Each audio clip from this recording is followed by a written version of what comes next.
Daily blog মানে regular video post করা, কিন্তু কি করব বলো, ওই যে আমি বললাম আমি একটু অলস টাইপের আছি, ওর জন্য আমি ডেলি পোস্টটা না ঠিক করেই উঠতে পারছি না। চেষ্টা করছি প্রত্যেক দিন ভিডিও রেগুলার দেওয়ার। হ্যালো ফ্রেন্ড, আমি বিপাশা। আশা করি তোমরা সবাই ভালো আছো আর আমিও ভালো আছি। তো চলো আজকে আরেকটি নতুন ব্লগে তোমাদের সাথে শেয়ার করি।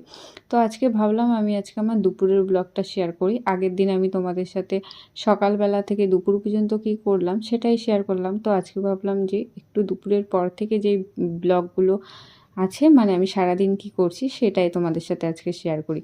এই কয়দিন মা আর দিদি আসাতে আমি রেগুলার ভিডিওটা না করে উঠতেই পারছিলাম না।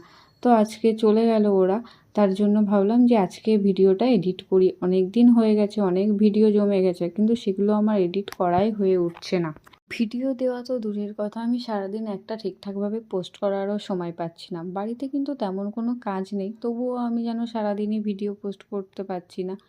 নিজে অলস বলো আর যাই বলো, কিছু একটা আছে আমার মধ্যে। যখন কোনো একটা কিছু নিয়ে আমি শুরু করি, তখন আমি প্রথম খুব এক্সাইটমেন্ট থাকি। এটা আমার হাজব্যান্ড, আমার ফ্যামিলি সবাই আমাকে বলে যে আমার ধৈর্য নেই, ওর জন্য আমি সব কিছু কমপ্লিট করে উঠতে পারি না। আমি কয়েকটা দিন করার পর যখন দেখছি হচ্ছে না, তখন সেই জিনিসটা আমি দম করে বন্ধ করে দিই।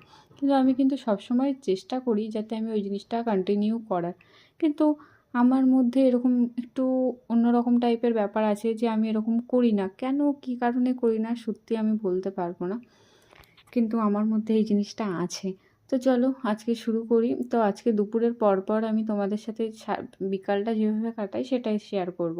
তো স্নান করে চলে এসেছি, স্নান করে চলে আসার পরে মোটামুটি যেটুকু স্কিন কেয়ার করার দরকার সেটুকুই আমি করে নিয়েছি। আমি 12 মাস কাল নিভিয়াই মাখি, এর থেকে বেশি আমি কিছু স্কিনে দিই না। তারপর সিঁদুরটা পরে নিলাম আর টিপটা পরে নিলাম। শুনেছি খোলা চুলে নাকি সিঁদুর পরতে নেই, ওর জন্য। তারপর স্নান টান করে রেডি হয়ে আমি ছাদে চলে এসেছিলাম জামা কাপড় মেলার জন্য। আর আগের দিন যেই জামা কাপড়গুলো কেচে দিয়েছিলাম সেগুলো অনেকটাই মোটামুটি শুকিয়ে গেছে। তারপর আমি আগে স্নান টান করে সব রেডি হয়ে তারপর একেবারে চলে আসলাম ছাদে জামা কাপড়গুলো মেলতে। তোমাদের কি মনে হয় আমাকে দেখে যে আমি কি সম্পূর্ণ কাজ আমি কি করে উঠতে পারবো, মানে ফ্যামিলি সংসার সামলে আমি কি ইউটিউবটা করতে পারবো, সেটাই। তো তারপর আমি মোটামুটি বিকালের দিকে ছাদে চলে এসেছিলাম। এসে ওখানে একটা, মানে আমার বৌদির মা হয়তো, মানে আমি জানি না সম্পর্কে কি হয়, তা তোমরা যদি জানো তাহলে অবশ্যই জানিও কি হয় সম্পর্কে।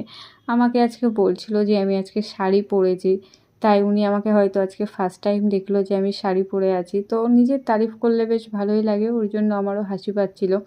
বলল যে শাড়ি পরে তোমাকে খুব ভালোই লাগছে দেখতে, ওর জন্য। আর বলল যে অনেক